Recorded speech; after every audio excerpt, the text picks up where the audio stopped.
Hey everybody, Don Peterson here, coming to you from the Swing Factory Golf Studio just north of Atlanta in Roswell, Georgia.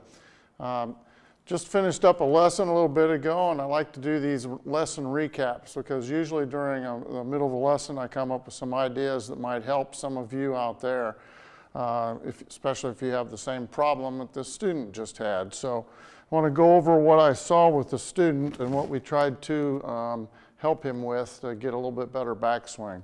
So this particular student, during the takeaway, his hands kind of rolled away from him. Instead of staying maybe kind of on a plane, if you drew a line through the shaft plane, instead of his hands coming back and staying kind of under the club here, he was kind of rolling them a little bit outside. You could see the hands go away from his body.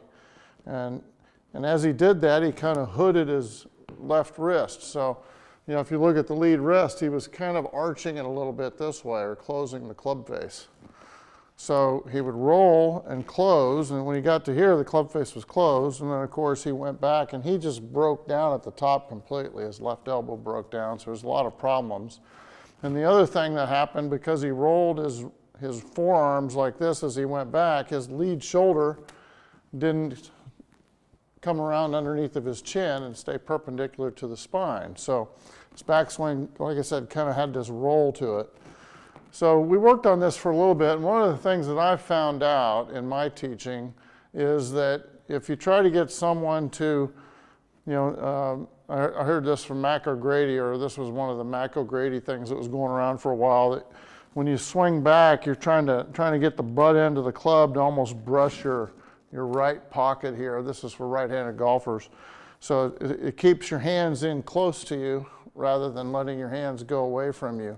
So when you keep your hands in close, what happens is it kind of keeps the shaft and the club head out here, and it starts rising kind of up the plane as you go. The other thing that does is it starts pulling your lead shoulder around underneath your chin, because if you roll your arms, you can see the shoulder's not moving anywhere.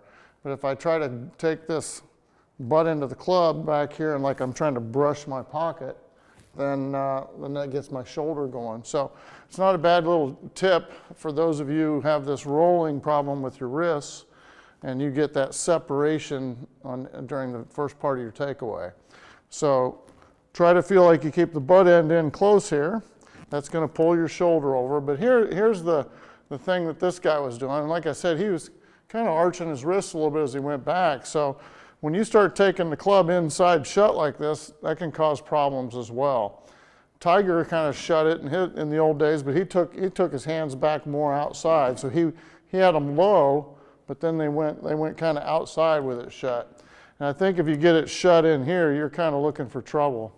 So what I had this guy thinking about was hinging the wrists and letting the face open.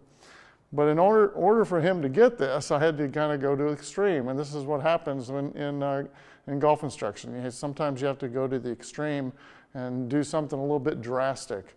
So I had him starting to think about doing almost like a sand shot. And I said, have you ever hit sand shots where you cock your wrists early and you open the face? And he said, sure. So I said, I want you to feel like you're doing a sand shot with your wrist hinging motion. So kind of cock it up and outside, and notice the face is really open.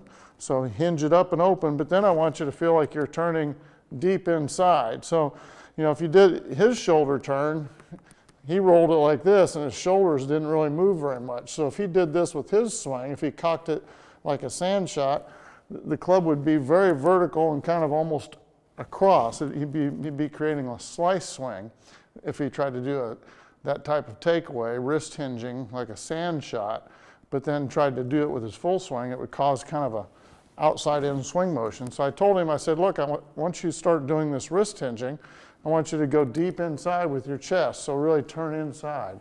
So when you put the two together, it looks like this. You've got the wrist hinging, a little bit different. See, I'm pushing down on the butt end of the club, so this kind of keeps my hands down low. I'm letting the face open. But now if I turn my chest inside and do a big turn, the club, you can see, starts coming right up the swing plane. So this was a completely different wrist angle or hinging of the wrist, different angles than what he was used to. But when you put the two things together, it kind of helped him fix his swing. He also found a lot more power because when he was rolling his wrists and hooding it, he was going back, he wasn't getting a lot of wrist hinge at the top of the swing, so he was bending his elbow. So this gentleman had some problems, but we found that by fixing, keeping the hands from rolling and hooding right here, so he started doing the opposite, almost hinging like a sand shot, right? But then keeping his hands low as he turned inside. So this is just, like I said, this was an extreme example of a lesson. Every lesson with students seems to be different. I mean, students are different, so you're going to have different answers for each question and a little bit different fix for each swing. So I wanted to share this one with you. I thought it was kind of a unique fix. I liked the concept because I've actually felt this with my own swing.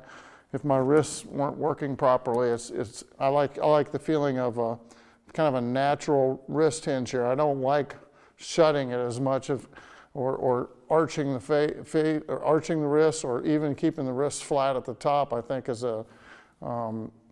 it's kind of abnormal, and it's tightening of muscles and kind of manipulating the club head a little bit with your hands.